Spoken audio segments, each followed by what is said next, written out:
Vamos lá então, turma, falar um pouco mais sobre a ação civil pública. Como eu havia falado para vocês, a ação civil pública é uma das ações processuais mais importantes dentro do ordenamento jurídico brasileiro, porque ela tem como objetivo tutelar bens que são muito importantes para a coletividade. Por exemplo, o meio ambiente, que é essencial para a existência da humanidade, o direito do consumidor, o combate ao trabalho escravo, entre outros. Na verdade, o rol de cabimento da ação civil pública ele é muito amplo. Vocês lembram da aula que eu falei sobre direitos individuais homogêneos, direitos coletivos, direitos difusos, que foi a aula do mandado de segurança que eu introduzi esse assunto para vocês?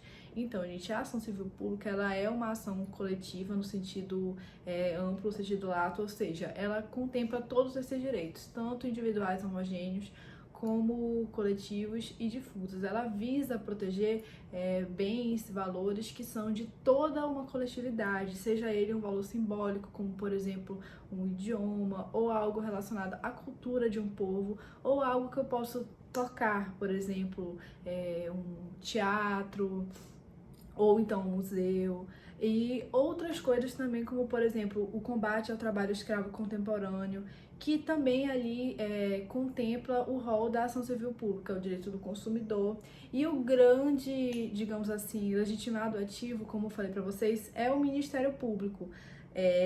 Tem muitos autores que comparam a ação civil pública com o mandado de segurança, no sentido de que, como o mandado de segurança é uma ação importante para o indivíduo, a ação civil pública é uma ação importante para toda a coletividade, para toda a sociedade, que muitas vezes nem tem ideia desse trabalho tão grandioso que o Ministério Público faz no dia a dia, de fiscalizar a execução de obras, hospitais, enfim, através dessa ação que é a ação civil pública. Por exemplo, no caso de do rompimento de uma barragem, como aconteceu, é através da ação civil pública que o indivíduo que o Ministério Público vai buscar a reparação daqueles danos para as famílias, e também a punição da empresa, tanto através do pagamento de uma indenização, como tentando reparar de alguma forma aquele dano que foi causado. A ação civil pública ela tem uma lei própria, que é a Lei 7.347 de 85. E eu vou ler aqui para vocês todo o cabimento da ação civil pública, para vocês verem como ele é realmente muito amplo. O que diz o artigo 1º? Rege-se pelas disposições desta lei, sem prejuízo da ação popular, as ações de responsabilidade por danos morais e patrimoniais causados. Gente, antes de começar a ler, eu já queria fazer uma observação. A ação civil pública ela não exclui o cabimento da ação popular. Se diante de uma mesma situação que esteja causando um dano ao meio ambiente, por exemplo, um cidadão queira propor uma ação popular e o Ministério Público esteja propondo uma ação civil pública, não tem nenhum problema nisso, elas vão ser reunidas e vão ser julgadas juntas, elas vão ser julgadas pelo mesmo juiz, mas uma não impede que a outra seja ajuizada. Então, a ação civil pública ela é para buscar a responsabilidade por danos morais e patrimoniais causados, aí o inciso 1º do artigo 1º da Lei da Ação Civil Pública diz: ao meio ambiente, ao consumidor, a bens e direitos de valor artístico, estético, histórico, turístico e paisagístico, a qualquer outro direito, interesse difuso ou coletivo, por infração da ordem econômica, a ordem urbanística, a honra e a dignidade de grupos raciais, étnicos ou religiosos, ao patrimônio público e social. Então, gente, recomendo que vocês leiam esse artigo e concluam que ele mostra o quanto a ação civil pública ela tem um rol de cabimento amplo, ela pode ser usada para muitas situações. A lei ela não quis limitar o cabimento da ação civil pública, muito pelo contrário, de uma forma mais ampla, ela quis deixar ali em aberto para que qualquer situação que envolva um direito da coletividade, a ação civil pública possa ser uma ação a ser utilizada. Inclusive, ele coloca aqui honra e dignidade de grupos raciais, étnicos ou religiosos. A gente já vai ver quem são os legitimados ativos da ação civil pública, mas antes disso, eu juntei alguns exemplos aqui para vocês que falam sobre a ação civil pública. Inclusive, vocês viram que o caput do artigo 1º fala em responsabilidade por dano moral e patrimonial, mas já foi entendido que a ação civil pública ela pode buscar uma condenação em obrigação de fazer, além da indenização, obrigação de fazer ou não fazer, consistente na reparação de um dano causado, além da indenização. Então, apesar do caput falar somente em indenização, a jurisprudência já entendeu que não é só isso, que pode também ter outras condenações, e é o que mais acontece, gente. Dificilmente é só indenização. Normalmente, a condenação em uma ação civil pública ela é bem ampla, ela pede para uma empresa reparar um dano causado, além da indenização, ou então parar de causar um dano, que é a obrigação de não fazer. E apesar do caput falar só em responsabilidade por danos morais e patrimoniais, vocês sabem, a partir de agora, que na verdade a sentença pode ser mais ampla, os pedidos são mais amplos, porque pode englobar também a obrigação de fazer ou não fazer. Além disso, eu coloquei também outros 2 exemplos aqui no início do material para vocês verem um caso onde a ação civil pública foi ajuizada por conta de realização de obras na fachada de um bem imóvel tombado e em seguida por conta de um problema no sistema de esgoto sanitário. Então, para vocês verem que ela, na verdade, tem um rol bem amplo, deixei ali o material para vocês se aprofundarem na leitura do processo, se vocês quiserem. Mas a minha intenção aqui era mostrar realmente algumas situações em que ela pode ser utilizada, como foi o caso de realização de uma obra num bem imóvel tombado, um problema relacionado ao esgoto sanitário. Como eu falei para vocês, ela também pode ser usada no combate ao trabalho escravo. Um exemplo que eu dei para vocês foi o caso da piaçava aqui no interior do Amazonas. Para quem não sabe o que é a piaçava, gente, pelo amor de Deus, piaçava olha, eu falando de vocês e até me fugiu a palavra aqui, é aquela folhinha da vassoura, é a vassoura, né?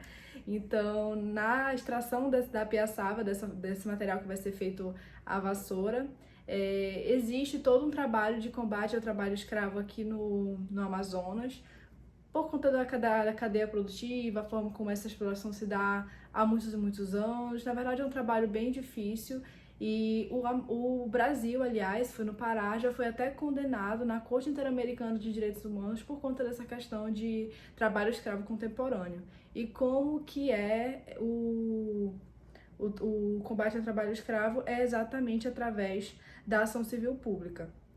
E eu queria comentar com vocês também um assunto que nós falamos na aula relacionado aos direitos individuais homogêneos, difusos e coletivos, que de repente uma situação pode gerar demandas de várias espécies. E aí aqui eu coloquei uma situação, um lançamento de fumaça tóxica por uma indústria, por exemplo.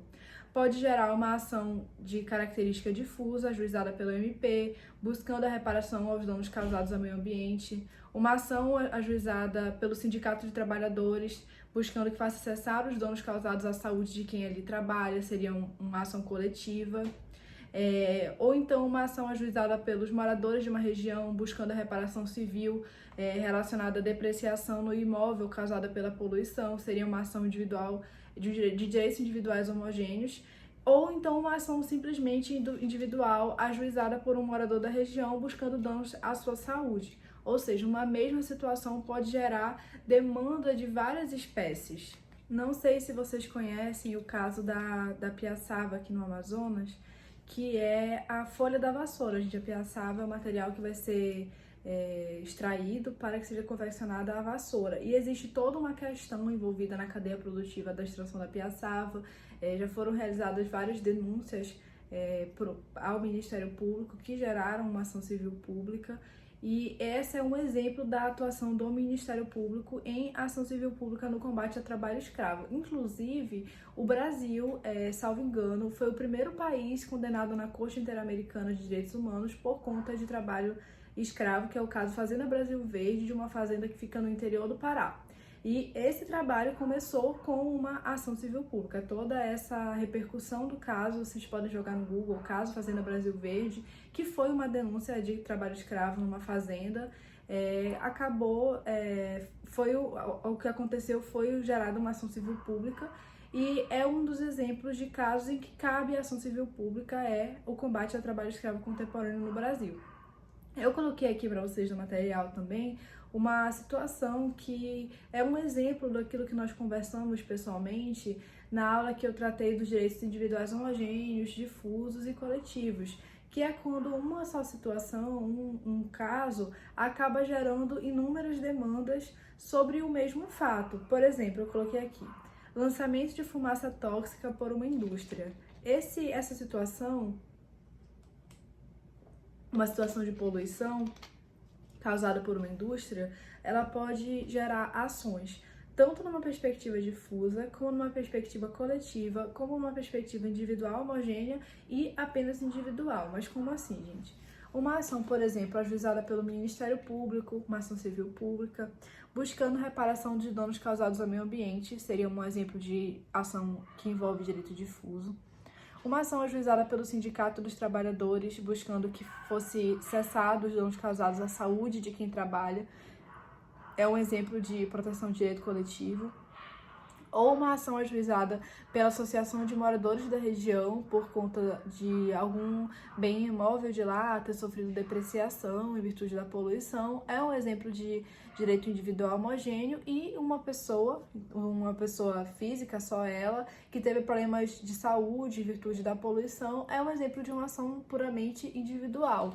Ou seja, um caso que é relacionado ao meio ambiente, necessariamente ele pode, na verdade, ocasionar inúmeras demandas, inúmeras ações judiciais que vão ser levadas ali a uma decisão tanto de indenização como de obrigação de fazer ou não fazer.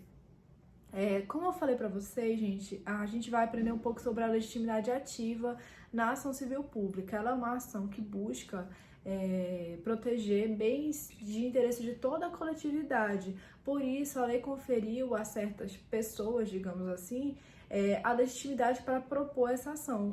Por quê? Porque essas pessoas, no entender do legislador, seriam pessoas, né, no caso órgãos, adequados para representar a sociedade em demandas judiciais de bens muito importantes a ela. E quem são os legitimados e onde eles estão? Bom, eles estão no artigo 5º da Lei da Ação Civil Pública e são eles, o MP. Além disso, como eu falei para vocês, a ação civil pública em relação ao MP, ela já vem desde a Constituição, quando a Constituição ali no seu artigo 129, que tratava das atribuições e das funções institucionais do MP, trouxe a função do MP para ajuizar e propor a ação civil pública, ou seja, não é só por conta da Lei da Ação Civil Pública, mas desde a Constituição que já vinha ali sendo dado destaque para o papel do Ministério Público como titular da ação civil pública. Além do MP, também pode propor ação civil pública a Defensoria Pública, as entidades políticas, ou seja, União, Estados, municípios, Distrito Federal, as entidades da administração pública indireta, ou seja, autarquias, fundações, empresas públicas e sociedades de economia mista, e associação que esteja constituída há pelo menos um ano, e que inclua em suas finalidades institucionais a proteção ao patrimônio público e social, ao meio ambiente, ao consumidor, à ordem econômica, à livre concorrência, aos direitos de grupos raciais, étnicos ou religiosos, ao patrimônio artístico, estético, histórico, turístico e paisagísticos. Ou seja, gente, apenas aqueles entes que foram ali abstratamente considerados pelo legislador é que podem representar a sociedade numa ação civil pública. Além disso, essa legitimidade é concorrente, ou seja, qualquer um desses entes pode propor ação civil pública sozinhos ou em conjunto, e um não precisa de autorização do outro, ou seja, digamos que o MP queira se reunir com a Defensoria Pública para propor ação civil pública, eles podem, digamos que eles queiram propor separadamente, também podem, e não precisa de um pedir autorização do outro, não precisa ajuizar junto, pode ajuizar separado também, e não precisa pedir autorização. É importante isso para a questão de prova. A ação civil pública cai na OAB também, tanto em quem escolher a segunda fase constitucional como a primeira fase. Além disso, o MP, se ele não for a parte, ele vai ser obrigatoriamente fiscal da lei. E teve até gente que veio me perguntar isso, mas como assim, o que significa esse negócio de fiscal da lei? Gente, eu lembro que quando eu estava no começo da faculdade, que eu ouvi falar esse negócio de MP, o fiscal da lei, eu fiquei, meu Deus, o que significa fiscal da lei? Porque todo mundo é fiscal da lei, então qual que é a diferença do Ministério Público? Bom, O Ministério Público, ele vai atuar como fiscal, ou seja, ele vai ali participar da produção de prova, ele pode pedir uma perícia, pedir a oitiva de uma testemunha, ele pode produzir um laudo, fazer uma visita técnica, pedir laudos, pedir uma perícia, e ele vai emitir ali um parecer. O que é um parecer? Ele vai emitir a opinião dele, ele vai analisar uma situação, analisar as provas que estão nos autos, se ele quiser ele pode pedir mais provas também, mas ele vai analisar ali a situação que veio para ele dentro de um processo e vai dar opinião, se ele acredita que aquela empresa é culpada ou não, se ele acredita que aquela empresa agiu da forma correta ou não, e assim a opinião do Ministério Público ela vai embasar, pode embasar uma decisão judicial. O juiz não fica vinculado à opinião do Ministério Público, mas eu falo para vocês como advogada, como uma pessoa que gosta muito de estudar processos que envolvem ação civil pública, ação popular, normalmente o parecer do Ministério Público ele acaba sim influenciando a opinião do juiz. Por isso, o Ministério Público atua como fiscal da lei, ou seja, ele vai analisar o processo e vai dar uma opinião sobre o que ele acredita ser o mais coerente diante daquele caso concreto. Além disso, essa questão dos legitimados, ela acaba muitas vezes sendo flexibilizada. Por exemplo, essa questão de associação precisar ter um ano, ela muitas vezes é flexibilizada. O que a lei busca evitar é que seja criada uma associação só para propor uma ação civil pública. Mas digamos que a associação tem ali seus 10 meses, muitas vezes isso acaba sendo sim flexibilizado. No caso de um bem que vai ser protegido, seja um bem de muita relevância. Isso, gente, está no artigo 5º da Lei da Ação Civil Pública, que fala assim: o requisito da pré-constituição deverá ser dispensado pelo juiz quando haja manifesto interesse social evidenciado pela dimensão ou característica do dano ou pela relevância do bem jurídico a ser protegido. Além disso, outra observação é que os sindicatos também são considerados associação para fins de ajuizar a ação civil pública, ou seja, eles podem propor.